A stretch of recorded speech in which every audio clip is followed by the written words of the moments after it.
Okay, what you gonna do? It's time to break on through. Come on in the house and join me. Jeff Clayton, the long-haired weirdo, the unimpeachable president for life. I don't know what to tell you about today's show. I don't know to tell you if it's going to be short or if it's going to be incredibly long. I got so much to do, but I got so much to say. Usually I wait and let everybody get on inside, but I'm going to go ahead and start. First off, I got a few announcements to make.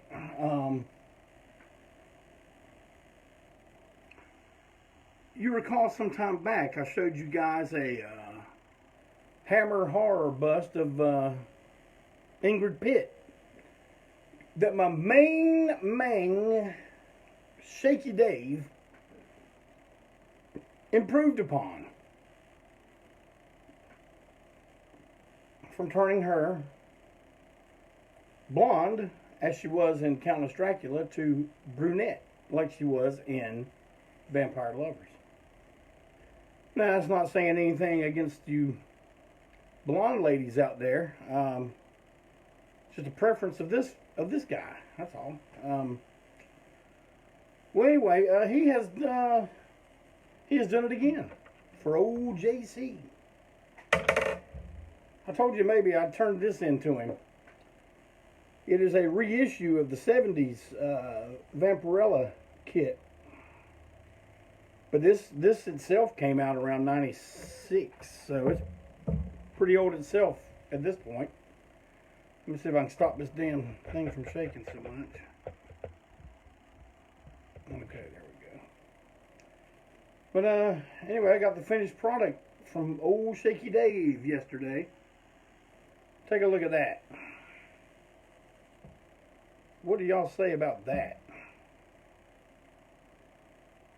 The man is talented like you would not believe.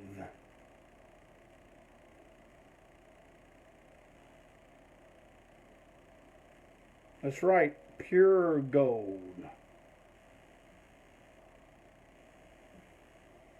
Let's see if I can talk Miss Clayton into get a little outfit like that. I don't know. But just to tell you what a fine fella Shaky Dave is. Well, see, I turned it into him quite some time ago, and then the lockdowns happened, and Shaky Dave himself caught and survived COVID-19. So he waited quite a long time before getting started, which was understandable completely. But he felt like he needed to toss something in to make up for the taking so long. But I understand. Believe me, I do that with some of y'all that I make wait for an ungodly amount of time. But he included this bust of Peter Cushing. Now I don't know if that's factory out of the box or Shaky Dave did some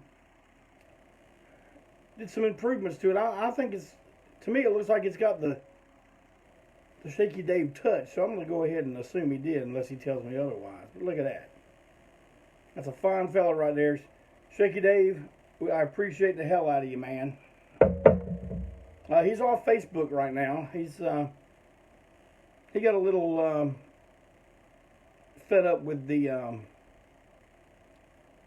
caring and everyone being fair and balanced, and so he's taking a break. I don't blame him. But as always, as it has been for the past 3 weeks or so, thank you for going and visiting my friend Janice Blythe's page. We've been building on it, adding some new stuff just about every day. Her store for her pictures are up, and I know a lot of people are saying when they go in there into the store that they don't see the place for notes, and I've gotten a few complaints about that on people going to our site. I think PayPal's doing something, so we've included her email at the top of the page. So just write her and tell, like, you know, if you're buying a picture for somebody and you want it to them, or you want it, you know, it's especially to you, just write her and tell her. She's a very nice lady, and she will accommodate whatever you want done, whatever you're buying. We're going to add a new one this week. Speaking of going from blondes to brunette, this is a rare time when Janice went from brunette to blonde, and this is going to be the next photo we put up on the page for sale. So it's a rare shot because she didn't have that look for long. She told me a great story about those days. She said she just decided one day, you know, to go blonde because she figured maybe that'd stir up some work or something. You know, maybe that's what people were looking for, and she'd be out eating lunch somewhere in Los Angeles, and people would come up and, oh man, we want your autograph. And she's thinking, oh, they recognize me from my movies, but I was never blonde in my movies. And I don't know if she'd ask or people would say something, but what was happening is she was being mistaken for Beverly D'Angelo. People were going, oh man, this movie's you and Chevy Chase, you know, and so she went back to being a brunette very shortly after that. But also, in my mailbox yesterday, look what showed up. You've heard me talk about them. You heard me talk about Stop Talking. Well, I got one of the first shirt run they ever did. They, of course, used quality. They used aardvark screen printing. The place run by my brother. ANTiSEEN shirts get done at aardvark screen printing, except for the very few designs that Juggernaut Graphics does for us. My brother has just moved his shop, so he's a little, you know, they're trying to get it back together, but pretty soon you'll see some new stuff out of us. You know, gotta wait until he kind of gets it together and gets in there. But I'm very happy to have this Stop Talking shirt. I'm sure they have a few left. If you're interested, go by their page. I'm sure there's instructions on how to get one. I know none of you have seen them. I haven't even seen them. I've heard them. But we're all going to get to see them April 10th, live from their Facebook page. So let's look forward to that, and let's be there. Support the boys. They're a really good band, and I think you're going to dig them. Now we need to talk about the gigantic yellow and green and pink elephant in the room. Live from quarantine. It's here. It's here. Here it is. Look at it. I got it in my hand.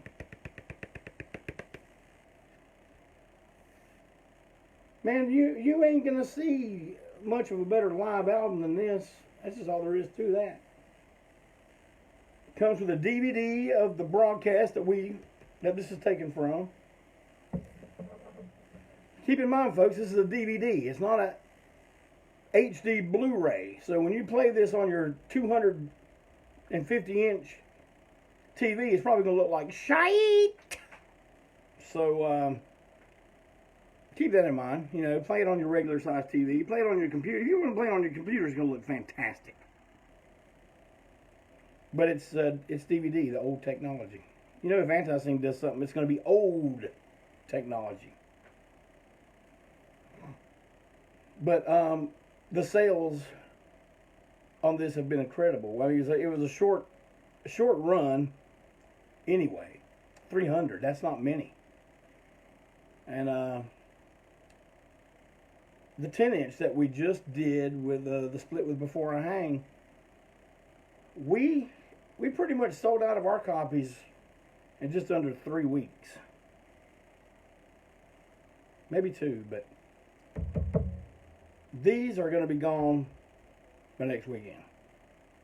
We got 150. I sold 112 yesterday. So that's why I'm going to keep today kind of short, because, man, I got to get in there and pack up some records, man. I only got about a third of them done. It's hard work. You guys that sell records, you know the deal. Well,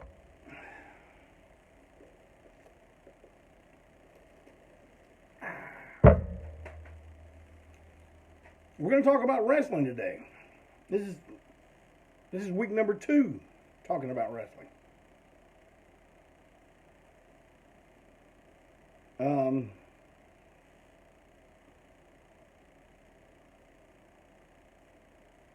Last week I told you to remind me about a story. You didn't have to. I know what it is. It's when my brother got Ric Flair's jacket.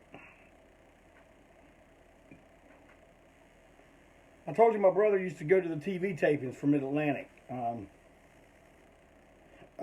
He was at one in particular, and I guess they were filming the Nature Boy doing like an extremely revved up, high energy interview.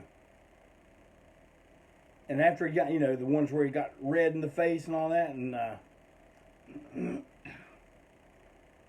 if I'm getting the story correct, I think my brother said that when he was done, someone said, "Rick, we didn't get it." In other words, they didn't get it onto tape or film or whatever they were using. I guess tape back then. And they said Rick threw a fit. Took his jacket off, starts ripping at it, puts it at his feet, takes it, rips off part of it, throws it in the crowd, takes the other half, throws it in the studio, and he goes stomping off. Well, the part he threw, it was like this, and my brother catches it, and he's hanging on to it. But he realizes something. He realizes he's got his wallet and his keys in it.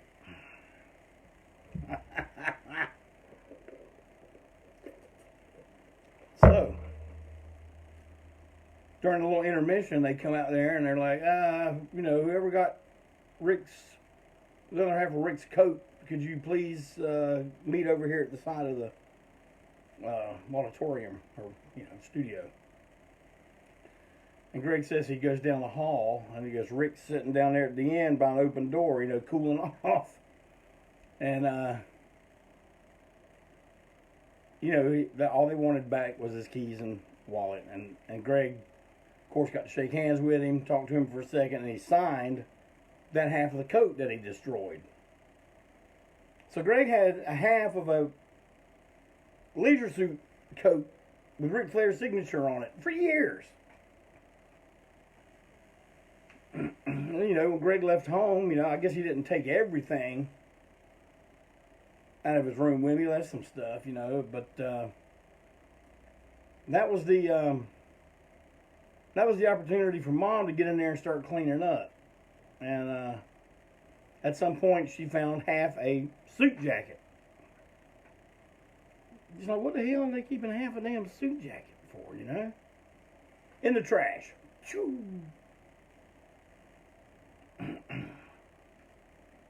Me and Greg get to talking about it years later. Hey man, whatever happened to that jacket you got? It's still in the closet. So we go home to get it. Hey there. And Mom, of course, what are y'all looking for? There used to be half a suit jacket in here. She goes, well, it was half a jacket. I threw it away. We're like, God. Oh, boy. Oh, man. True story.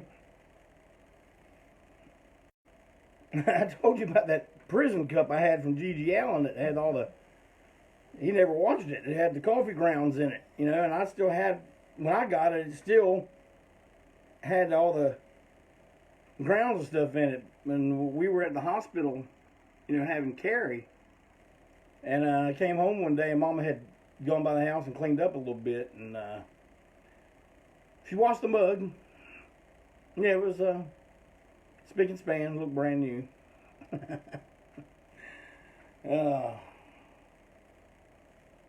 But wrestling, yeah. I guess when I left off, we were talking about when it started to get the, started to be the whole, the advent of the 605 on Saturday.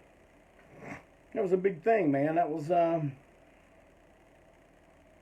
guess it had already moved over to WCW at this point. And I remember fondly when Bill Watts took over. And I really liked the way things went then. Bill Watts was always an old school guy. And he probably did a lot of things so old school that the current, people behind the scenes were not very fond of that, I imagine. But man, you can say what you want about that NWO shit.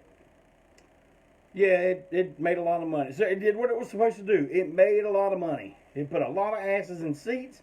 It had people glued to the TV. So, okay. But I ain't give a shit about it. I didn't give a shit about it. Man, that got old for me. I mean, I was kind of into it when it was just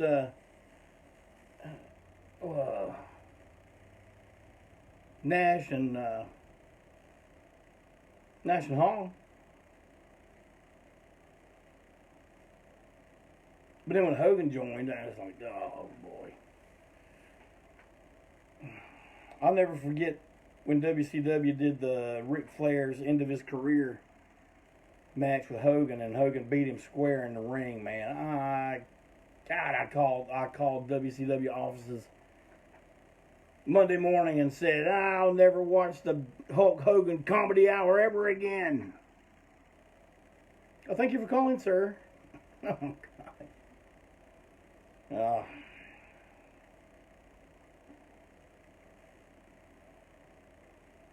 But man, this is about the time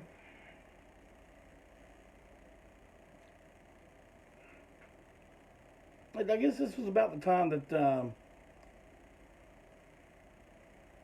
I started learning about some outside stuff.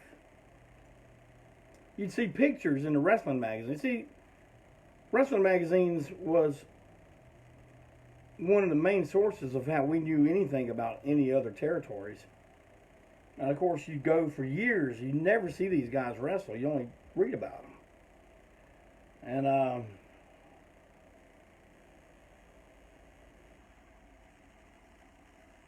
also around this time, this would have been the early 90's. I suppose, yeah, early 90's. Maybe the late 80's. What was going on among myself and lots of people that I know, that I knew then and I still know now. Matter of fact, some of them are in here right now. Was VHS tape trading. And that's how you learn. That's how you got to see a lot of stuff, man. Because I mean, was it? A lot of times it wasn't good quality. I mean, because after this stuff gets copied about 3, 4, 5, 6, 15 generations, it really looks like you're watching it on a channel you can barely pick up. But I mean, we were so starved for the stuff that we would tolerate that. But man, I remember one day a buddy of mine that we did tape trading, and we also did all kind of merchandise. Right? He wanted ANTiSEEN stuff. Oh, I had some of that. He also liked anything Texas Chainsaw Massacre. And he was my friend Toshi from over in Tokyo. And when I say he was a big ANTiSEEN fan, man, I'm telling you, He is the guy that single-handedly got us in the market over there. He worked for one of the biggest record labels. And of course, record labels have their little umbrella offshoots. And one of the offshoots, they put out a best of CD for Japan exclusively. And when doing this,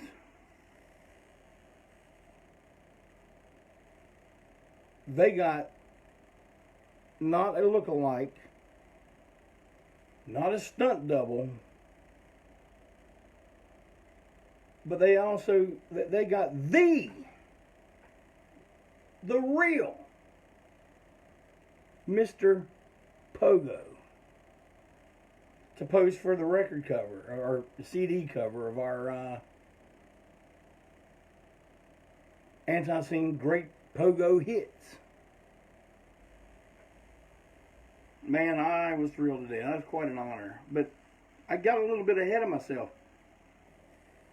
Years prior, something that Toshi sent me, because we're looking at wrestling magazines. This is about the time when it's like me and Mad Brother Ward, and we're corresponding with, of course, with Whiskey Rebel and Widowmaker from Conk News out in Kansas. And man, he sent me a shitload of VHS tapes, like first generation. I mean, I still got them. They're clear as day. And it was Wing. I mean, we'd seen pictures. We'd heard about IWA over there. You know, that was... I may make something up here, but, you know, we knew about Onita. And how kind of crazy things were getting over there. But to see pictures, for me, never did it justice. And here I am now with about 4 or 5 videotapes chocked full of this stuff. Man, it blew my mind.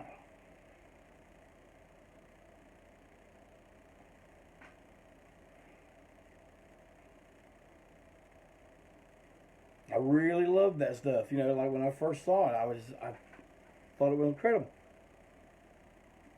But because I'm liking that, does not mean I turned my back on the old style of stuff that I was accustomed to. You know, the older, like Mid-Atlantic.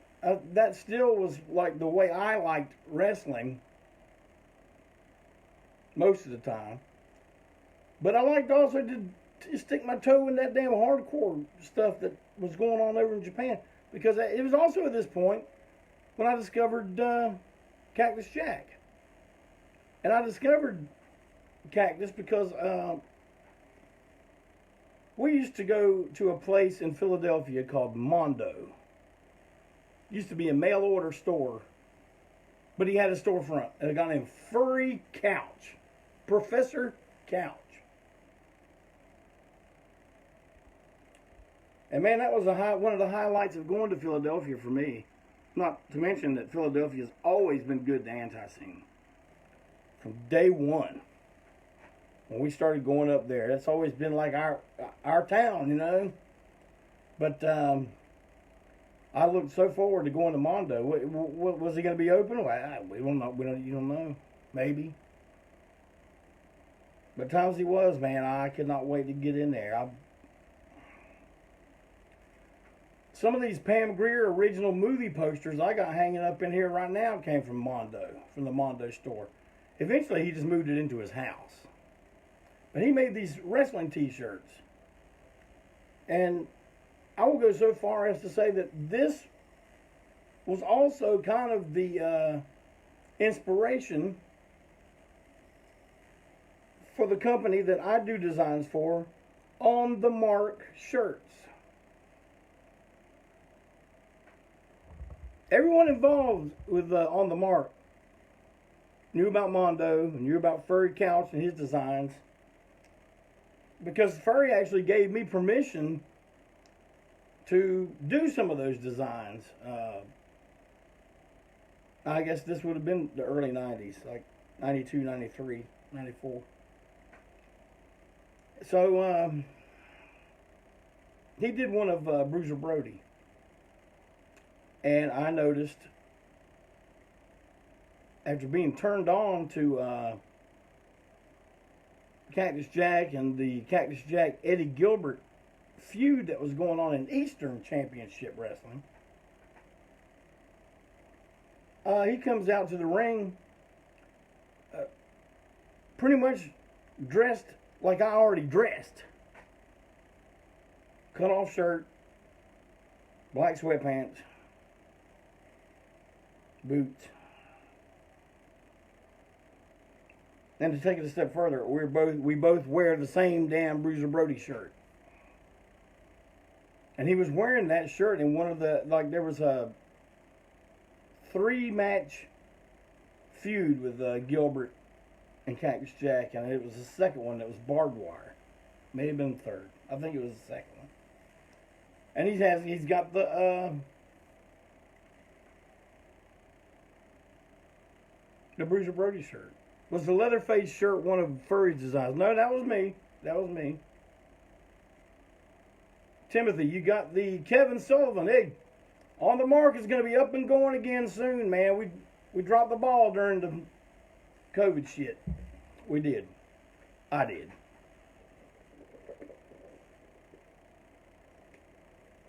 But it's going to be picking up again. Quality Wrestling T-shirts. Available for only a short time at a time. But anyway. So I'm into this Cactus Jack stuff. I'm getting into Wing. I'm getting into IWA Japan. You know, the Headhunters and Matsunaga and all this kind of stuff.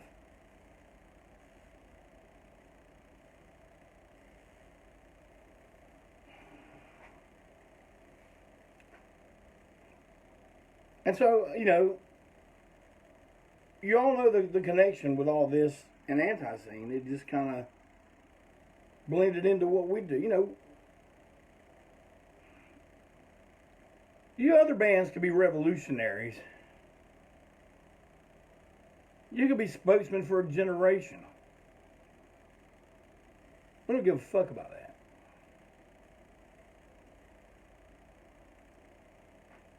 We're entertainers.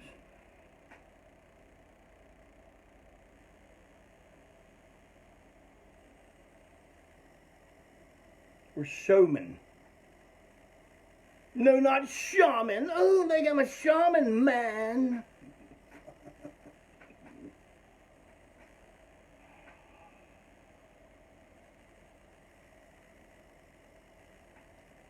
Showman.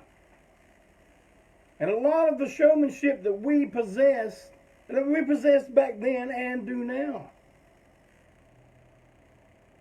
came from studying professional wrestling. Not just watching it and then, you know, can do a good impression of somebody. Studying.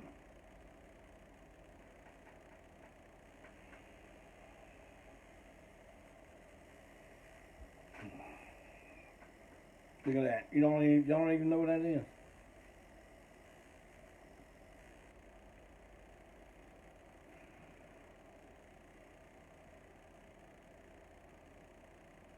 So by this time, you know, Cactus Jack has become such an influence that I want to make sure he knows we exist. So me and Barbecue Young, I probably Mad Brother Ward. I remember we went to a Great American Bash at Memorial Stadium. They had the ring set up at one end of the soccer field or football field, whatever. I think it was a soccer field. I'm not sure. But one end of the field, chairs all around it. They didn't use the bleachers. You know, it was like all the way down on the field. And the dugouts or dressing rooms or whatever were way on the other side. So everybody had to use a golf cart to come back and forth. You know who was driving one of them golf carts?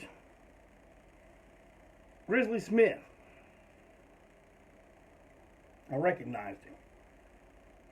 I figured he'd be an alright guy. I was right. He was an alright guy. I had an envelope, a manila envelope, with one of the chainsaw shirts, the black chainsaw shirts, with the green ANTiSEEN letters, with the white tear around it, and the picture of me wearing the Leatherface mask holding the chainsaw. And I put it in an envelope. And I go up to Grizzly Smith. And I'm like, hey man, excuse me folks. It wasn't 4 o'clock this morning. It was 3 o'clock. Wore out. Wore out. But I go to Grizzly Smith, and I'm like, hey man, is there any way you could get this to Cactus Jack? And he just grabs it, looked at it. Yeah, I'll get it to him. Put it in the seat beside of him. Goes, brrr. Now, there's a 50-50 chance he was going to get it, I figured. I figured he'd grab it off the seat and toss it in the first trash can he came to. You know, I guess there was that chance.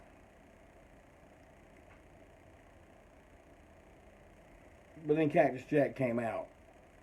And at least two of us had to be wearing ANTiSEEN shirts. Because when he comes out, you know, they bring him in the golf cart, he gets out, and he's doing the whole going around the ring thing. And man, you could tell he was eyeballing the crowd, looking. And he sees us, you know, heel fans. Yeah! ANTiSEEN shirt. He points right at us. And then goes, bang! Bang, bang! You know, and, you know, we're, of course, going ape shit. Great fun. And, we didn't get to talk to him that evening. But here's what happened. You remember, there was also a show that would come on, a WCW show. I guess it was more like a highlight show or something that would come on Saturday mornings. Well, you know, it's like a month or two later. And I'm watching. Now, I watched it whenever it was on, you know. By this time, I was eat up with it. WWE, or WWF at the time, WCW, you know, all this Japanese stuff that I'm learning about, and, you know, all the tape trading, all the Whiskey Rebel was turning me on to all that stuff in Portland. We were getting tapes out of Texas, old Florida, you know, and then, you know, Smoky Mountain is going at the time. So, I mean, there was a lot of stuff to pull from, you know, past and present. And it was a real fun time to be a wrestling fan. I thought. I enjoyed the hell out of it. And so one morning I'm watching, and they're doing the whole thing where Cactus Jack's starting a stable. You know, some of the meanest bruisers and all are going to be in his stable and all. And he's training them. And he's got the Barbarian. And he's going to take him in for some training. Well, Cactus is wearing one of these, it's not a hoodie, but it performs the exact same thing to a hoodie. It's kind of like a poncho looking thing. It looks like it was made in Nashville, North Carolina. You know what I mean? Not Truth or Consequences, New Mexico. But, so he put this on. And man, it did like this. And I saw T little I S with a rip tear around it. And man, I lost my shit. The motherfucker kept it, hung on to it, and was wearing it 2 weeks later. Probably at the time I could have just went ahead and retired. Fuck it. You see that wore a shirt on TV, you couldn't tell it was, but I could. Fuck it.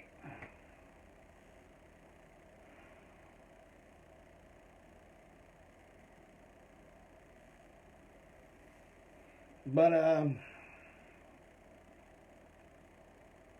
we're seeing a lot of, man, everybody was coming to Charlotte.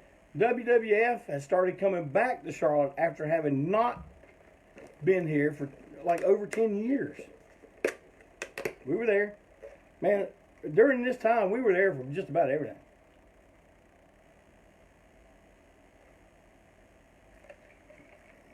On one of the pay-per-views, a Starcade, and it was the one where Flair won the belt from Vader. It was also the night that Flair got a couple of his top teeth busted out. He's in a lot of pain, like legit pain. Man, he was not happy. But he won, and man, well, I'm getting ahead of myself, but I'm going to go ahead. Man, the place, I've never seen that many happy people in my life. People were crying. People, complete strangers were coming up. Like, me and my brother and Jeff Young were all there. And, man, people would just, men and women alike would just come up and hug you. It was a lot of fun. That was one of the most memorable, because you really, you saw something. You experienced something that will be a part of history in professional wrestling. And but in that match, you see Cactus and Max Payne coming to the ring, and they drew the camera into the crowd for a little bit, and you see Greg with his orange golf jacket on, holding his open, showing his ANTiSEEN shirt. And you can see me from about like this, but you know it's me. But oh, let me see, man. And I guess this would also be the time when we started learning, because, Eastern Championship became ECW. And I'll tell you, I got to see live and in person a handful of those early ECW shows before they got so popular. Way before the Nashville Network thing. And man, that was pure excitement. You can like or dislike ECW all you want, but if you were in that building when it was packed, everybody was, into it.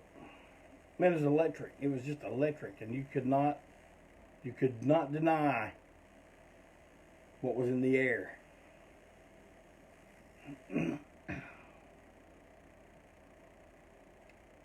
I went several times, and of course, I'd go up there to Philadelphia and stay with the Whiskey Rebel. And we always tried to plan it around an ECW weekend. And it was fantastic.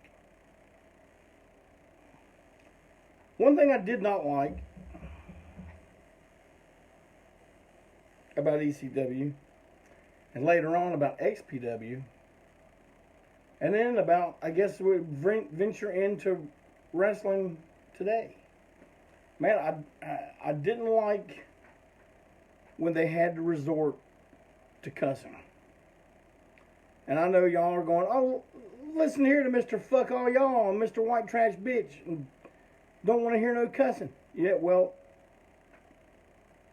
I liked it when they could get the heat and get the people riled up without resorting to that. And I cannot stand to hear, some guy sitting there wearing spandex or latex trunks going up his ass and calling some guy his bitch. I don't like it. I don't like it. I don't even care if I'm supposed to like it. I don't care if I'm supposed to. Oh man, you're supposed to. I don't care. I don't like that.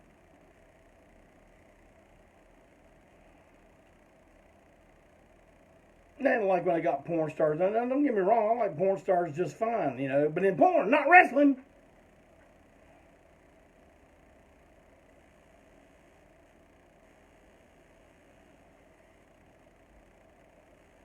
But WCW started losing me, man. When I guess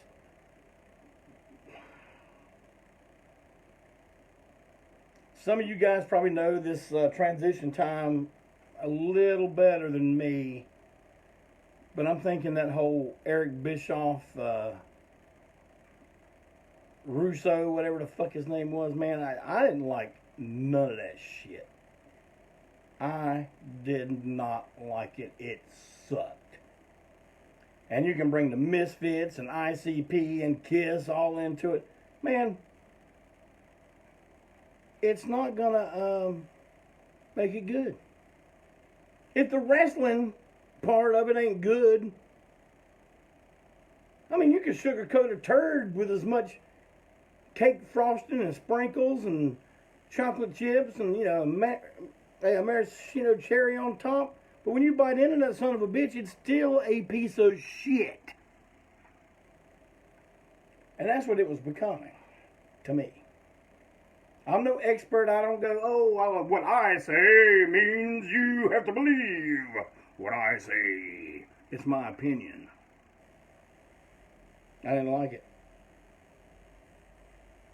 I mean, all you had to do to be in the NWO was put on a t-shirt.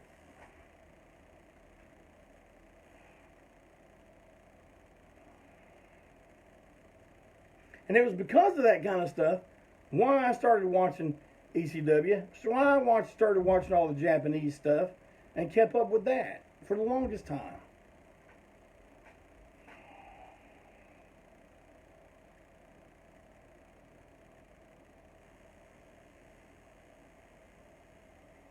Now I'm trying to think of where it will go from here.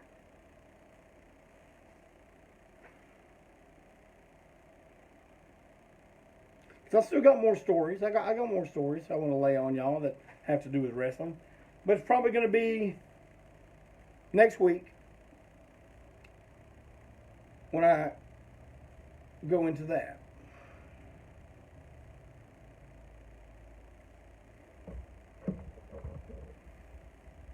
I apologize for being so fucking wore out today, man. But ain't a lot of sleep. Ain't a lot of sleep going on here in the Clayton house. Look at me. Look at that.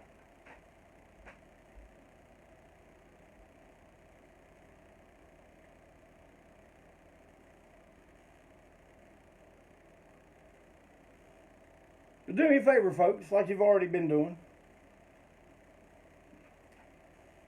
If you like the break on through that you just saw, or the one in the past that you're particularly fond of, share them.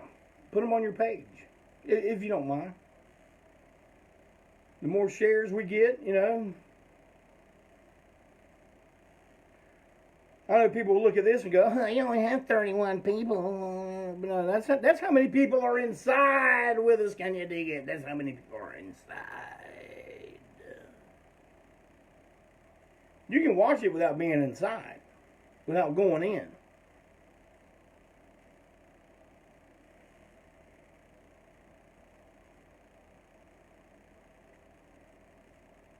But we're averaging about 1,000 to 1,500 views per episode.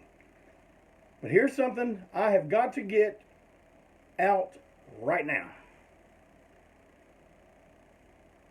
The minister of propaganda and myself, Malcolm Tent, we tried in vain to get this whole Zoom thing working. Now, all I could figure is that I have an outdated version of Zoom on my phone. Because we couldn't make it work. We could see each other at one point. But you got to understand, man, I want to break on through a little further.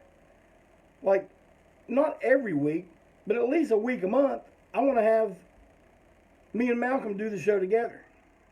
I want to have special guests. I got to learn how to do Zoom so I can teach Janice how to do Zoom, and we're going to have Janice Blythe on the show. The possibilities are literally endless. But man, somebody has got to give me a crash course on Zoom. And they need to show me. I need to sit there and look at it. I need to go, look, here's what I'm doing. Bing, bing, bing, bing, bing. Boing. I said, boing.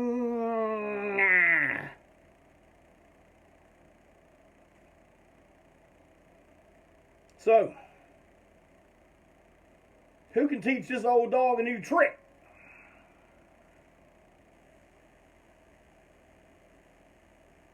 It's got to be someone local. And don't say, oh, we can Zoom and I can show you. No, it can't. I don't know how.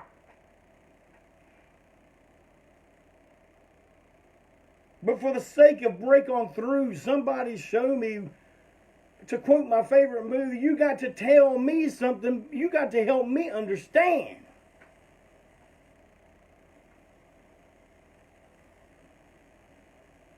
So keep that in mind.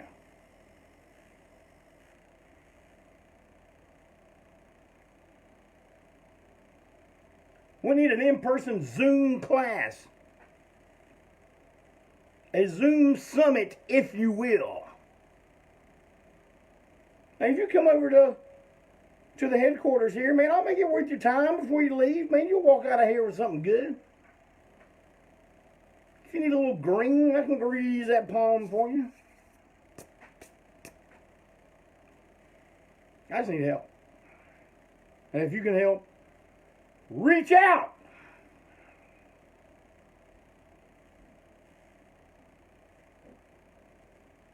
I'm going to make one more statement.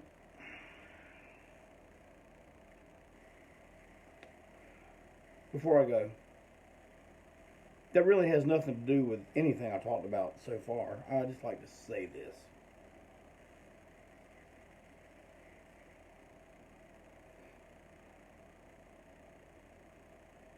In light of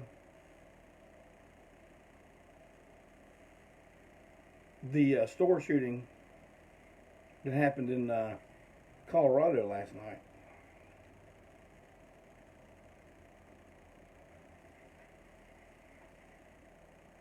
are shootings back in style?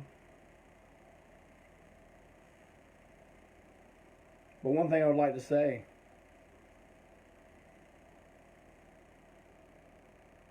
if you ever get involved in one of these, and if you're able to keep it together, and you're not helping older people, young people, people that are just scared, if you're not helping them get to safety, or if you don't have some kind of way to maybe take the son of a bitch out that's doing this, and you're one of these pieces of shit that want to sit there and record the whole thing on your phone,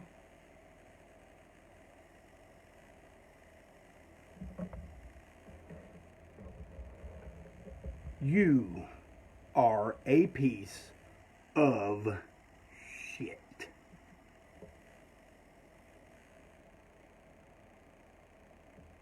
And you can't change that no matter what you do. But you will eventually. have to break on through.